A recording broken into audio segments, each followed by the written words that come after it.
Become an accountant.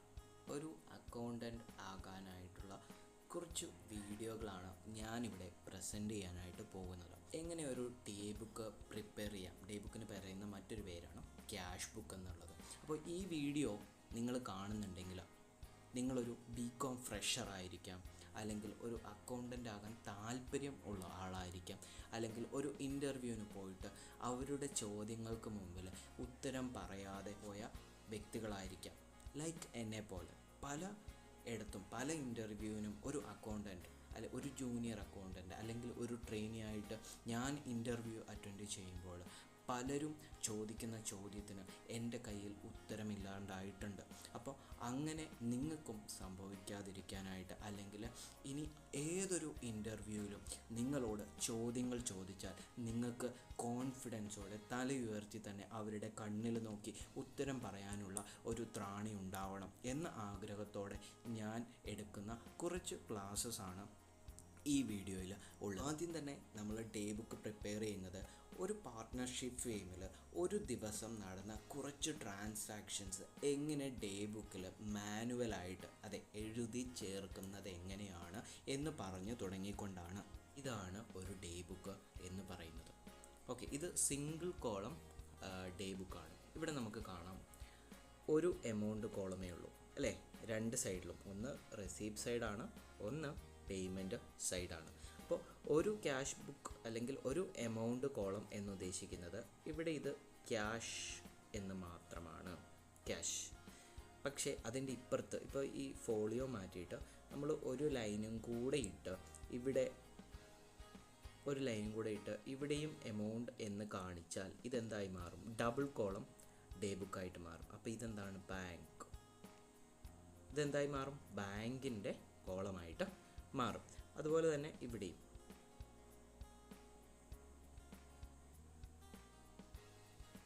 നമുക്ക് എന്ത് വരും? ബാങ്ക്. അപ്പം ഇതെന്തായി?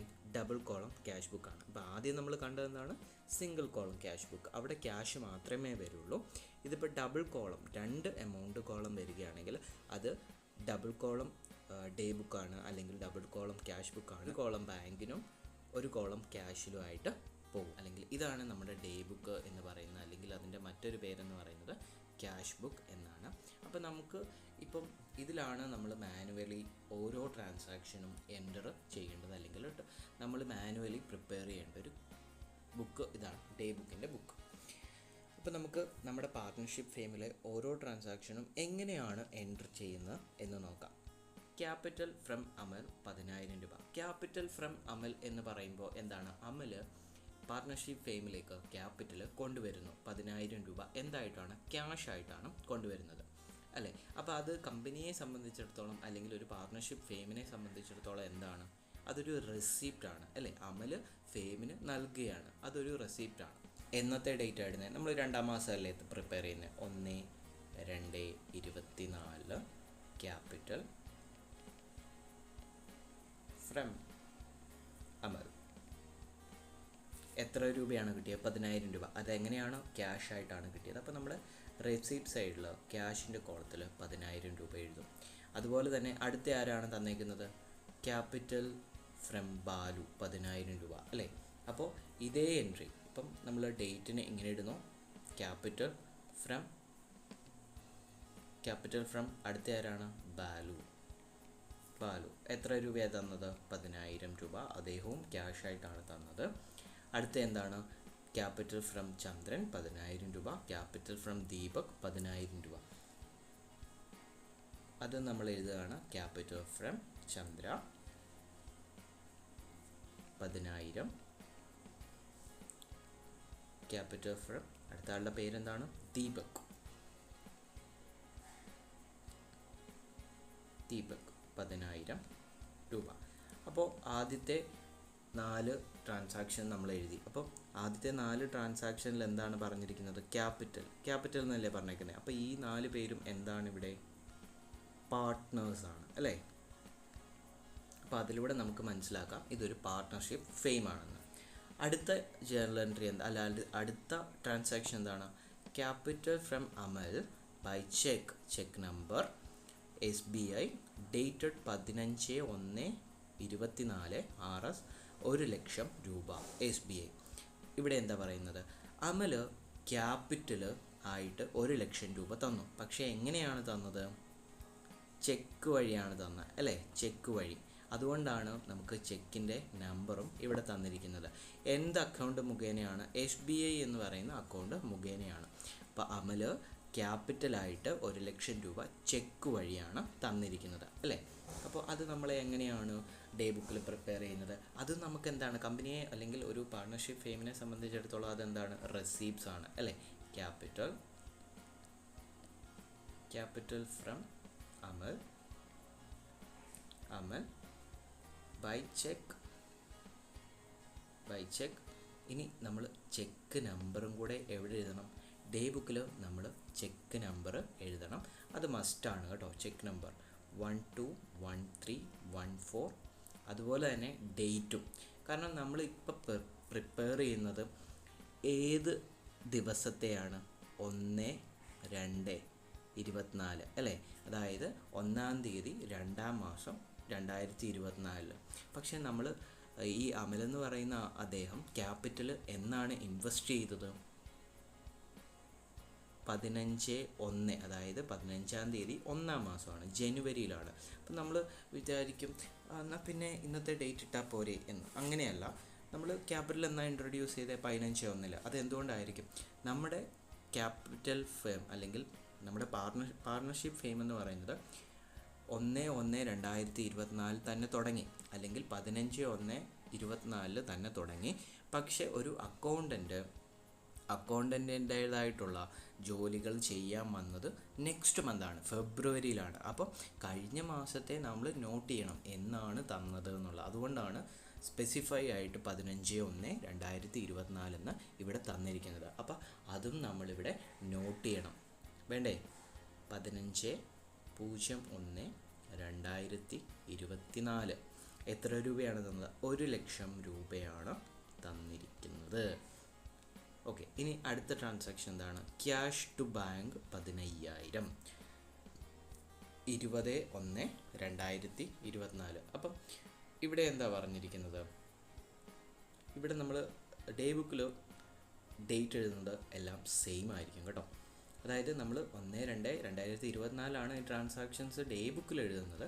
പക്ഷേ അത് നടന്നിരിക്കുന്നത് കഴിഞ്ഞ മാസമാണ്. അപ്പോൾ അത് പ്രത്യേകം നോട്ട് ചെയ്താൽ മാത്രം മതി. ഓക്കെ, ക്യാഷ് ടു ബാങ്ക് അവിടെ എന്താ പറയുന്നത്? Cash to SBI. അപ്പോൾ ഈ ഒരു ട്രാൻസാക്ഷനിൽ എന്തൊക്കെ നമുക്ക് മനസ്സിലാക്കാൻ പറ്റും? ഇവിടെ ഒരു ക്യാഷ് ട്രാൻസാക്ഷനാണ് നടന്നിരിക്കുന്നത്. അതെങ്ങോട്ടാണ് പോയിരിക്കുന്നത്? SBIയിലോട്ടാണ് പോയിരിക്കുന്നത്. അപ്പോൾ SBIയിൽ പോകണം എന്നുണ്ടെങ്കിൽ SBIയിൽ ഒരു അക്കൗണ്ട് അവിടെ ഓപ്പൺ ആയിരിക്കണം അല്ലേ. അപ്പോൾ SBIയിലൊക്കെ ഒരു SBIയിൽ ഒരു അക്കൗണ്ട് ഓപ്പൺ ആയി. ക്യാഷിൽ നിന്ന് 15,000 രൂപ കുറഞ്ഞു. ബാങ്കിൽ SBIയുടെ അക്കൗണ്ടിൽ 15,000 രൂപ കൂടി. അപ്പോൾ അതെങ്ങനെ നമ്മൾ ഡേ ബുക്കിൽ എഴുതുന്നത്? ഇപ്പോൾ ഇതെന്നാ നമ്മൾ എൻട്രി ചെയ്യാൻ പോകുന്നത്? 1/02/2024 അല്ലേ. ഇതൊരു പേയ്മെൻ്റ് അല്ലേ. പേയ്മെൻ്റ് എന്ന് പറഞ്ഞാൽ നമ്മുടെ കയ്യിൽ നിന്ന് ക്യാഷ് നഷ്ടമാകുമല്ലേ അല്ലേ. അപ്പോൾ ക്യാഷ് ടു ബാങ്ക് നമ്മൾ ഡേറ്റും കൂടെ എഴുതണം. ഡേറ്റ് എന്നാണ് വന്നിരിക്കുന്നത്? 20/1/24 20/1/24 അല്ലേ. അപ്പോൾ ക്യാഷ് അല്ലേ നഷ്ടമായത്? ക്യാഷിൽ നിന്ന് അപ്പോൾ 15,000 രൂപ കുറയണം വേണ്ടേ. അപ്പോൾ നിങ്ങൾ ചിലരൊക്കെ ചിന്തിക്കും നമ്മുടെ ഈ ക്യാഷ് ഇല്ലല്ലോ അല്ലേ. പക്ഷെ അങ്ങനെയല്ല, ക്യാഷ് ഉണ്ട്. കാരണം നമുക്ക് ആരൊക്കെ ക്യാഷ് തന്നെ? അമൽ, ബാലു, ചന്ദ്ര, ദീപക്, അമൽ പിന്നെയും തന്നിട്ടുണ്ട്. അപ്പം ഈ കാണുന്നതൊക്കെ എന്താണ്? ഈ കാണുന്നതൊക്കെ നമ്മുടെ ക്യാഷ് ബാലൻസ് ആണ് അല്ലേ. അപ്പോൾ അതിൽ നിന്ന് ഒരു 15,000 രൂപ നമ്മളൊരു SBIയിൽ ഒരു അക്കൗണ്ട് തുടങ്ങി അങ്ങോട്ട് ട്രാൻസ്ഫർ ചെയ്തു. അപ്പോൾ ക്യാഷിൽ നിന്ന് 15,000 രൂപ കുറയത്തില്ലേ? കുറയും. അങ്ങനെയാണ് ഇത് പോകുന്നത്. അപ്പോൾ ക്യാഷിൽ നിന്ന് 15,000 രൂപ കുറഞ്ഞു. അത് നമ്മൾ ഇവിടെ എഴുതിയിട്ടുണ്ട്. ഇനി ബാങ്കിൽ ആ ക്യാഷ് കാണിക്കണ്ടേ? അപ്പോൾ അതെന്തായിട്ടാണ് മാറുന്നത്? ക്യാഷ് കൂടി അല്ലേ. ഇവിടെ എന്താ എഴുതുന്നത്? Cash to SBI. അപ്പോൾ എവിടെ നമ്മളത് കാണിക്കും? എവിടെയാണ് നമുക്ക് ക്യാഷ് കൂടിയത്? ബാങ്കിലാണ് ക്യാഷ് കൂടിയത് 15,000 രൂപ അല്ലേ. ഇപ്പോൾ ഈ ട്രാൻസാക്ഷൻ ഓക്കെ ആയില്ലേ. ഇനിയിപ്പം നമ്മളിവിടെ നിങ്ങളൊന്ന് ആലോചിച്ച് നോക്കുക, നമ്മളിവിടെ ക്യാഷ് ഈ 15,000 രൂപ കാണിച്ചിട്ടില്ല, പക്ഷേ ക്യാഷിൽ നിന്ന് 15,000 രൂപ പോയതായിട്ട് കാണിച്ചു. 15,000 രൂപ പോയി ഇല്ലേ. അപ്പോൾ ക്യാഷ് കുറഞ്ഞു. ശരിക്കും നമ്മുടെ ക്യാഷ് കുറഞ്ഞു ഇല്ല, അതെങ്ങോട്ട് മാറ്റിയെന്നേ ഉള്ളൂ, ബാങ്കിലോട്ട് മാറ്റിയെന്നേ ഉള്ളൂ. സാക്ഷൻ capital from value by cheque 15/1/24 1,00,000 രൂപ. ഇതെന്താ, വാല്യൂ ചെക്ക് വഴി 1,00,000 രൂപ നമ്മുടെ പാർട്ട്ണർഷിപ്പ് ഫെയിമിലേക്ക് ഇൻവെസ്റ്റ് ചെയ്തിരിക്കുന്നു, ക്യാപിറ്റലായിട്ട് ഇൻട്രൊഡ്യൂസ് ചെയ്തിരിക്കുന്നു. ഫെയിമിനെ സംബന്ധിച്ചിടത്തോളം അതൊരു റെസിപ്റ്റാണ് അല്ലേ. Capital from value by cheque നമ്മൾ ചെക്ക് നമ്പർ ഇവിടെ എഴുതണം, ചെക്ക് നമ്പർ, അതുപോലെ തന്നെ ഡേറ്റും ഇവിടെ എഴുതണം. എന്നാണ് ഇൻവെസ്റ്റ് ചെയ്തേക്കുന്നുള്ള ഡേറ്റും എഴുതണം. എങ്ങനെയാണ് ഇൻവെസ്റ്റ് ചെയ്തേക്കുന്നത്? ചെക്ക് വഴിയാണ് ഇൻവെസ്റ്റ് ചെയ്തേക്കുന്നത്. എത്ര രൂപയാണ്? 1,00,000 രൂപയാണ്. സോ ഞാൻ നേരത്തെ ഇവിടെയാണ് 1,00,000 രൂപ എഴുതിയിരുന്നത്, അതെൻ്റെ മിസ്റ്റേക്കാണ്. ശരിക്കും ആ 1,00,000 രൂപ എവിടെയാണ് വരേണ്ടത്? ഇവിടെയാണ്. കാരണം നമ്മുടെ അമൽ എങ്ങനെയാണ് ക്യാപിറ്റൽ ഇൻവെസ്റ്റ് ചെയ്തേക്കുന്നത്? ചെക്ക് വഴി അല്ലേ. ഈ ചെക്ക് വഴിയല്ലേ കണ്ടാ, ചെക്ക് വഴിയാകുമ്പോൾ നമ്മുടെ എവിടെ ക്യാഷ് കൂടിയിരിക്കുന്നത്? ബാങ്കിലല്ലേ. അപ്പോൾ 1,00,000 രൂപ അവിടെ വന്നിട്ടുണ്ട്. ഇനി അടുത്ത എൻട്രി എന്താണ്? അടുത്ത ട്രാൻസാക്ഷൻ ക്യാപിറ്റൽ ഫ്രം ചന്ദ്രനും ഇനി എന്താണ്, ക്യാപിറ്റൽ പുതിയതായിട്ട് ഇൻട്രൊഡ്യൂസ് ചെയ്തു. ക്യാപിറ്റൽ ഫ്രം ചന്ദ്രൻ ബൈ ചെക്കിൻ്റെ നമ്പർ, അതുപോലെ തന്നെ അദ്ദേഹം എന്നാണ് അത് ഇൻട്രൊഡ്യൂസ് ചെയ്തതെന്നുള്ളത് ഡേറ്റും നമ്മൾ എഴുതണം. 1,00,000 രൂപ.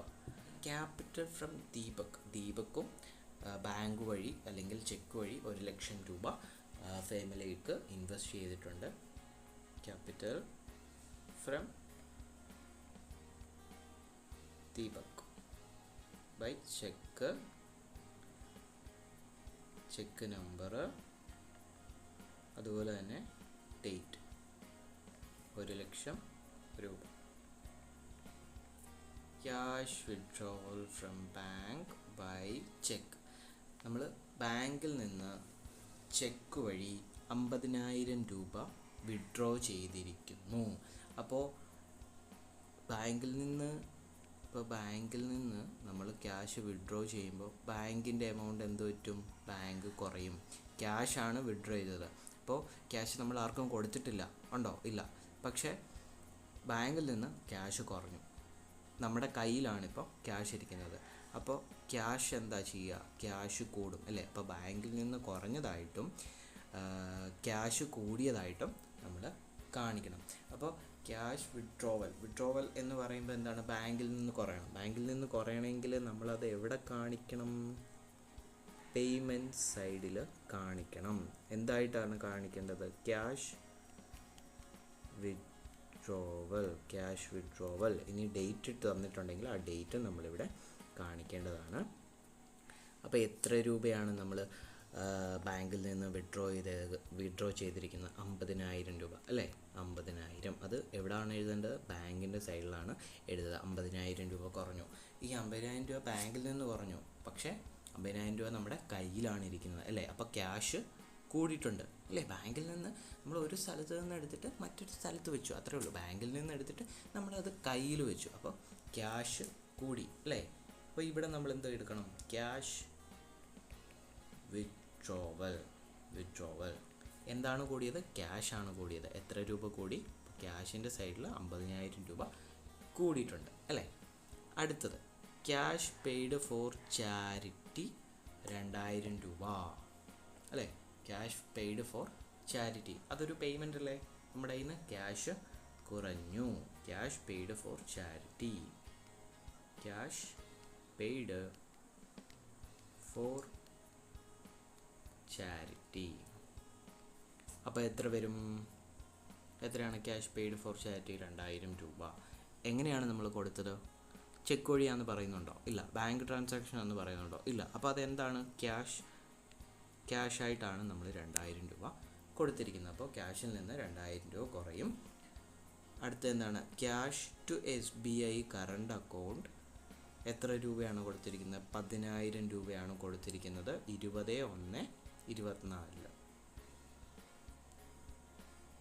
അതായത് ക്യാഷ് നമ്മൾ SBIയിൽ ഡെപ്പോസിറ്റ് ചെയ്തു അല്ലേ? ക്യാഷ് നമ്മൾ SBIയിൽ ഡെപ്പോസിറ്റ് ചെയ്തു. ക്യാഷ് നമ്മുടെ കയ്യിൽ നിന്ന് പോകുമ്പോൾ എന്തായിരിക്കും? അത് പേയ്മെൻ്റ് ആയിരിക്കും അല്ലേ? അപ്പോൾ ക്യാഷ് കുറയുന്നതായിട്ട് കാണിക്കണം. അതുകൊണ്ടാണ് നമ്മൾ പേയ്മെൻറ്റ് സൈഡിൽ കാണിക്കുന്നത്. Cash to SBI date. ഇനി ചെക്കിൻ്റെ ഇത് തന്നിട്ടുണ്ടെങ്കിൽ ചെക്കിൻ്റെ നമ്പർ ഇത്രയും നമ്മൾ കാണിക്കണം. ഓക്കെ, എത്ര രൂപയാണ് കൊടുത്തിരിക്കുന്നത്? 10,000 രൂപയാണ് അല്ലേ? അപ്പോൾ ക്യാഷ് പെയ്ഡ് ടു SBI അല്ലെങ്കിൽ ക്യാഷ് ടു SBI. അപ്പോൾ ക്യാഷ് കുറഞ്ഞതായിട്ട് കാണിക്കണം 10,000 രൂപ. ക്യാഷ് കുറഞ്ഞു, പക്ഷെ നമ്മുടെ ബാങ്ക് അക്കൗണ്ടിലേക്കാണ് നമ്മളത് ഇട്ടേക്കുന്നത്. അപ്പോൾ ബാങ്കിൽ കൂടണ്ടേ? അപ്പോൾ അതെന്താണ്? റെസീപ്റ്റ് സൈഡിൽ ക്യാഷ് ടു SBI എന്ന് പറഞ്ഞിട്ട് എവിടെയാണ് കൂടേണ്ടത്? ബാങ്കിൻ്റെ സൈഡാണ് കൂടേണ്ടത് 10,000 രൂപ. അടുത്ത ട്രാൻസാക്ഷൻ എന്താണ്? Office security check federal bank 28/1/24.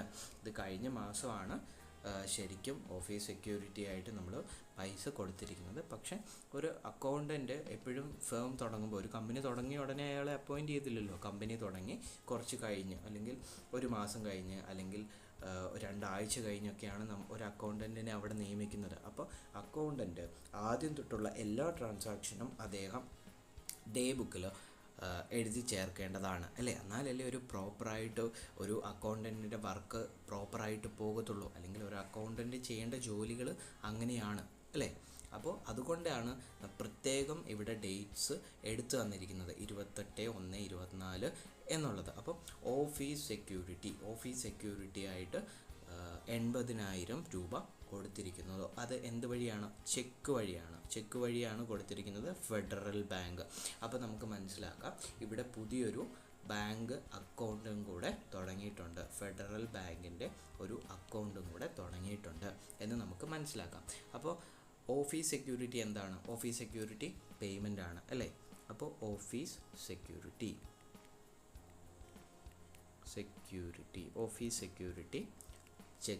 Check വഴിയാണ് കൊടുത്തത്. അപ്പോൾ ചെക്കിൻ്റെ നമ്പർ എഴുതണം. അതുപോലെ തന്നെ ഡേറ്റും തന്നിട്ടുണ്ട്. അപ്പോൾ നമ്മൾ ഡേറ്റും എഴുതണം വേണം. എത്ര രൂപയാണ് കൊടുത്തത്? 80,000 രൂപ. 80,000 രൂപ എങ്ങനെയാണ് കൊടുത്തത്? ചെക്ക് വഴി ക്യാഷ് പോകുമ്പം എവിടെ നിന്നാണ് ആ എമൗണ്ട് കുറയുന്നത്?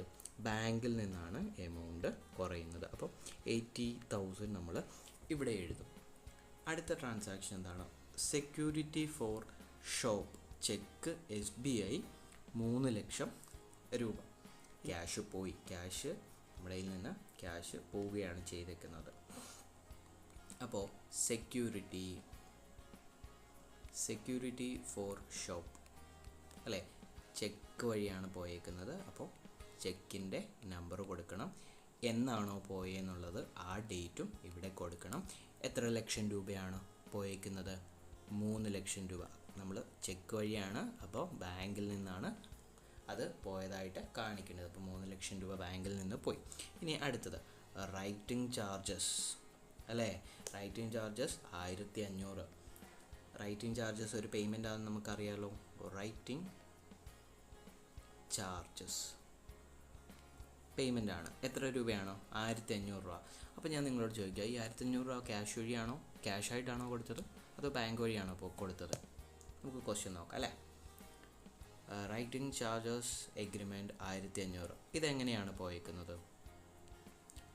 ഇവിടെ ചെക്കെന്ന് അല്ലെങ്കിൽ ബാങ്ക് എന്നോ ഒന്നും പറയുന്നില്ല അല്ലേ?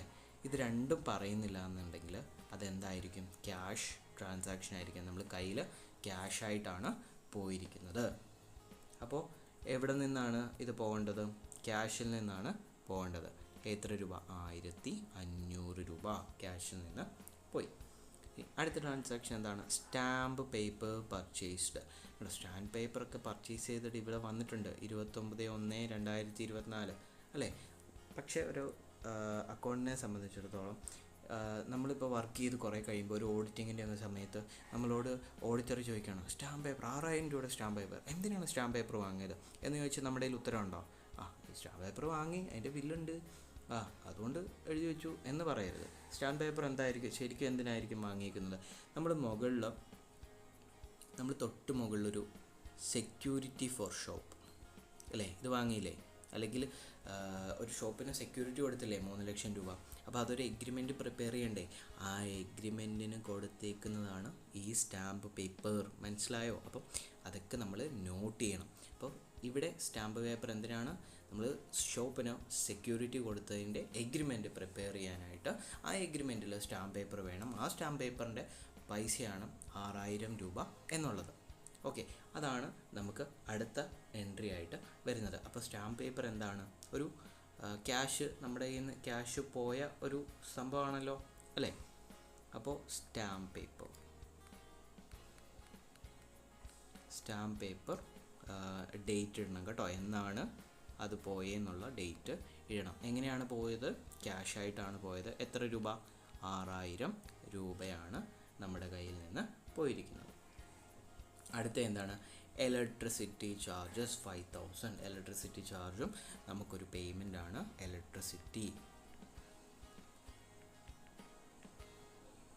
ഇലക്ട്രിസിറ്റി ചാർജ് ഡേറ്റ് ഇടാൻ മറക്കരുത്. ഡേറ്റ് എത്ര രൂപയാണ് നമ്മുടെ ഇലക്ട്രിസിറ്റി ചാർജ് വന്നേക്കുന്നത്? 5000 രൂപ. 5000 അതും ക്യാഷ് പേയ്മെൻ്റ് ആണ്. നമ്മുടെ കയ്യിൽ ബാങ്കെന്നോ ചെക്കെന്നോ ഒന്നും പറഞ്ഞിട്ടില്ല. അപ്പോൾ അതെപ്പോഴും ക്യാഷ് ആയിരിക്കും. റൂം മെയിൻ്റനൻസ് 6000, അതും ഒരു പേയ്മെൻ്റ് ആണ്. റൂം മെയിൻ്റനൻസ് എത്ര രൂപയാണ്? 6000 രൂപ ക്യാഷ് വഴിയാണ്. പ്രിൻറ്റിങ് ആൻഡ് സ്റ്റേഷനറി 10000 രൂപ.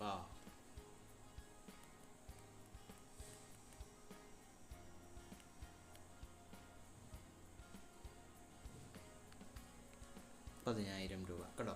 അപ്പോൾ നമുക്കിവിടെ കാണാൻ പറ്റും, നമുക്ക് റെസീപ്റ്റ്സും ഉണ്ട്, പേയ്മെൻറ്റും ഉണ്ട്. പല റെസീപ്റ്റ്സും ക്യാഷായിട്ട് കയ്യിൽ കിട്ടിയിട്ടുണ്ട്, ബാങ്ക് വഴിയും നമുക്ക് കിട്ടിയിട്ടുണ്ട്. അതുപോലെ തന്നെ പേയ്മെൻറ്റ് സൈഡിൽ നമുക്ക് കാണാം, ക്യാഷായിട്ട് നമ്മൾ പേയ്മെൻറ്റ് നടത്തിയിട്ടുണ്ട്, അതല്ലാതെ ബാങ്ക് വഴിയും നമ്മൾക്ക് പേയ്മെൻറ്റ് നടത്തിയിട്ടുണ്ട്. അപ്പോൾ ഇങ്ങനെയാണ് ഒരു ഡേ ബുക്ക് പ്രിപ്പയർ ചെയ്യുന്നത്. ഇനി നിങ്ങളൊരു കാര്യം ചെയ്യണം. നിങ്ങൾ ഈ വീഡിയോ അവസാനം വരെ കണ്ടവരാണെങ്കിൽ ഈ ബാങ്കും ക്യാഷും നിങ്ങൾ ടോട്ടൽ ചെയ്തിട്ട് ഇതിൻ്റെ ബാലൻസ് കണ്ടുപിടിച്ച് കമൻറ്റ് ബോക്സിൽ റിപ്ലൈ ചെയ്യണം. നമ്മൾ അടുത്ത വീഡിയോയിൽ ഇതിൻ്റെ കറക്റ്റായിട്ടുള്ള ക്ലോസിംഗ് ബാലൻസ് ഡിസ്ക്ലോസ് ചെയ്യുന്നതായിരിക്കും. നിങ്ങളുടെ ഭാഗത്തു നിന്നും ഒരു സപ്പോർട്ട് ഉണ്ടെങ്കിൽ നമ്മൾ ഓരോ ദിവസവും ഓരോ ആഴ്ചയിലും അല്ലെങ്കിൽ എത്രയും പെട്ടെന്ന് അടുത്ത ഡേറ്റിൽ, ഇന്ന് നമ്മൾ ചെയ്തേക്കുന്നത് 1/2/24 ട്രാൻസാക്ഷൻസ് ആണ്. അപ്പോൾ അടുത്ത ദിവസത്തെ വേണ്ടേ 2/2/2024 ഇതിലും കുറച്ചുകൂടെ ട്രാൻസാക്ഷൻസ് കാണും. Credit purchase, credit sales, GST bills, ഇതൊക്കെ വന്നു കഴിയുമ്പോൾ എങ്ങനെ ഒരു ഡേ ബുക്കിൽ അത് പ്രസൻറ്റ് ചെയ്യണം, എവിടെയൊക്കെ എഴുതണം എന്നുള്ളത് നിങ്ങൾക്ക് അറിയണ്ടേ. അപ്പോൾ നിങ്ങളുടെ ഭാഗത്തു നിന്നും ഒരു സപ്പോർട്ട് ഉണ്ടാവണം. ഫസ്റ്റ് ആദ്യമേ തന്നെ ഈ വീഡിയോ ഫുള്ള് കണ്ടവരാണെങ്കിൽ ഇതിൻ്റെ ക്ലോസിംഗ് ബാലൻസ് കണ്ടുപിടിച്ച് കമൻറ്റ് ബോക്സിൽ ഇടണം. ഓക്കെ, എല്ലാവർക്കും വീഡിയോ ഇഷ്ടമായി എന്ന് വിചാരിക്കുന്നു.